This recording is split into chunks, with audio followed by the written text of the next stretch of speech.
आप सभी को नमस्कार। मेरा नाम शिव कुमार शुक्ला है और मैं एक ग्रीफ रिकवरी कोच हूँ। तो इसका अगर हम हिंदी में ट्रांसलेट करें इसको, तो ग्रीफ जिसे हम बोलते हैं शोक, हमारी दुनिया हमारी लाइफ में जो होता है, हम एक्सपीरियंस करते हैं उसको। जैसे हमारे कोई परिजन नहीं रहे, हमारे कोई बहुत क्लोज रिलेटिव का देहांत हो जाता है, तो हम इमीडिएटली शोक में चले जाते हैं। और जैसे ही कुछ समाचार मिलता है तो इतना दुख में चले जाते हैं कि उससे उभर के आना एक चैलेंज बन जाता है। और हर किसी की जर्नी, हर किसी का उसको किस तरह से लिया जाए, शोक से बाहर कैसे आए, उसका एक अपना तरीका होता है और अपने हिसाब से लोग कोशिश करते हैं। बट इस चीज़ से बाहर आने के लिए एक कोच के रूप में मैं आपसे जुड़ना चाहता हूँ। और एक विधि है, विधान है जिससे फॉलो करते हुए हम इससे बड़ी आसानी से या एक साइंटिफिक विधि से जो है बाहर निकल सकते हैं। तो आप पूछेंगे कि शोक किस चीज़ों से होता है? कि अरे ये तो खाली मतलब किसी का डेथ हो तो शोक होता है, ये हमारा विचार रहता है। अक्सर हम यही सोचते हैं कि शायद यही एक चीज़ है जिससे हम एकदम बहुत भारी भरकम दुख में आ जाते हैं। बट खाली यही चीज़ नहीं है, शोक में जाने के बहुत कारण हो सकते हैं।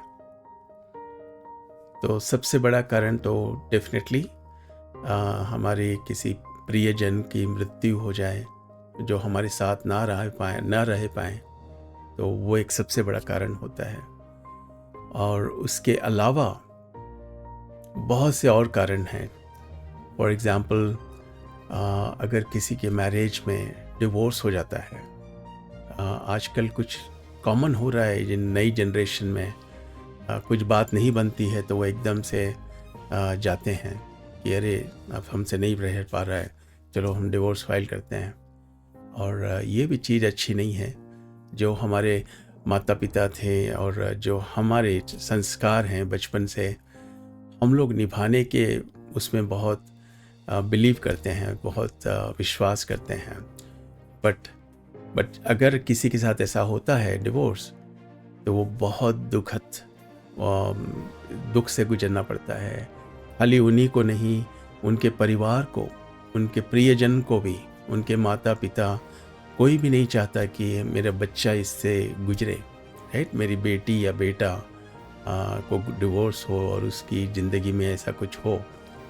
और इसके अलावा जो मैरिज है उसमें जो डिवोर्स होता है, वो बच्चों को भी बहुत उनको तो सबसे बड़ा एक्चुअली दुखदाई होता है ज़िंदगी में। तो ये एक चीज़ है। सेपरेशन एक है, इमोशनल, किसी के प्यार मोहब्बत में सेपरेशन हो जाता है बच्चों का, तो वो बहुत चैलेंजिंग टाइम होता है। वो भी फाइनेंशियल लॉसेस हैं, पैसे का नुकसान होता है बहुत भारी भरकम। आजकल स्टॉक मार्केट में बहुत लोग हैं, तो किसी वजह से तो एकदम से हमारी दुनिया ऊपर से नीचे हो जाती है कि अरे हम इससे बाहर कैसे निकलें। तो वो भी एक बहुत शोकदायी होता है, दुखदायी होता है। इसके अलावा हेल्थ इश्यूज़, अगर हमारी किसी का हेल्थ, अगर हमारा खुद ही का हेल्थ, अगर हम कभी नॉर्मल चेकअप के लिए जाएं डॉक्टर के पास और हमें पता चले कि इस तरह की कुछ हमारे में बीमारी है जो कि बहुत सीरियस बीमारी है, तो हम शॉक में आ जाते हैं, हम एकदम दुख में हो जाते हैं, शोक में आ जाते हैं कि अब हम क्या करें, कैसे निकलें बाहर। और यही चीज़ अगर हमारे सिवा भी अगर हमें पता चलती है कि मेरे माता को हुआ है, माँ को हुआ है, पिताजी से हुआ है, पिताजी को हुआ है हेल्थ, या किसी परिजन को और किसी को नियर वन को किसी को हेल्थ इश्यू हुआ है, तब भी हमें बहुत बड़ा बुरा लगता है एकदम से। तो ये एक बहुत शोकदायी है, उससे कैसे बाहर निकलें। और हम चाहे मूव कर रहे हैं एक घर से दूसरे घर में, तो वो भी एक मोमेंट कि अरे भाई हमारे पूरे नेबर्स, पूरी लोकेलिटी से हम दूर जा रहे हैं, अब कुछ नई जगह जाएंगे, नए नए पूरा करना पड़ेगा, तो वो भी एक है इवेंट कि जिससे हो सकता है। और हम जब विदाई देते हैं हमारी लड़की की शादी के बाद, जब स्पेशली माताओं को जब लड़की छोड़कर घर दूसरे के घर जाती है, तो वो भी बहुत एक तरह से हम जिम्मेदारी निभाते हैं, हम अपनी कंप्लीट करते हैं जिम्मेदारी, लेकिन बहुत शोकदायी मोमेंट होता है वो भी कि माँ को इतने सालों से बच्चे को बड़ा करने के बाद में हमें विदाई देना पड़ता है। इसके अलावा लड़के लड़कियां हमारे जब पढ़ाई के लिए बाहर जाते हैं, आज हॉस्टल्स में या नहीं तो कहीं विदेश जाते हैं, वहाँ जॉब करने के लिए, पढ़ाई के लिए, रहने के लिए, तो वो मोमेंट भी पेरेंट्स के लिए माता पिता के लिए बहुत दुखदाई रहता है कि अब कैसे रहें, कैसे चिंता होती है, क्या होगा उसके साथ, कैसा है, रह रह के याद आते रहती है। तो ये भी एक अवसर है कि हमें, मतलब अवसर नहीं बोलूँगा मैं, ये भी एक शोक का मोमेंट है, दुखदाई मोमेंट है। इसके अलावा अगर हमारे घर में कोई पालतू जानवर हो, कुत्ता हो, बिल्ली हो, उनसे भी बहुत प्यार हो जाता है काफ़ी लोगों को, और उसको कुछ डिसीज़ हो जाए और वो ना रहे, तो वो भी बहुत शोकदायी है मोमेंट।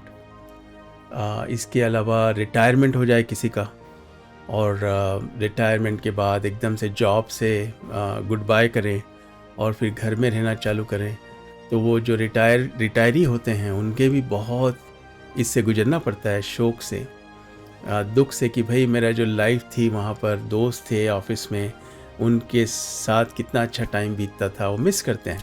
तो इस तरह के काफ़ी इवेंट हैं जहाँ पे हमें महसूस होता है।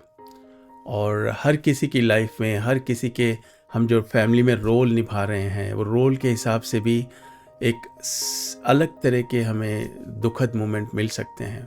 तो इस सब से उभरने के लिए आप ये चैनल में जुड़े रहें, और मैं समय समय से इसमें पोस्ट करते रहूँगा डिफरेंट तरीके से, डिफरेंट उससे, और इस हिसाब से मैं आपसे जुड़ते रहूँगा। तो कृपया आपका बहुत स्वागत है, और थैंक यू सो मच।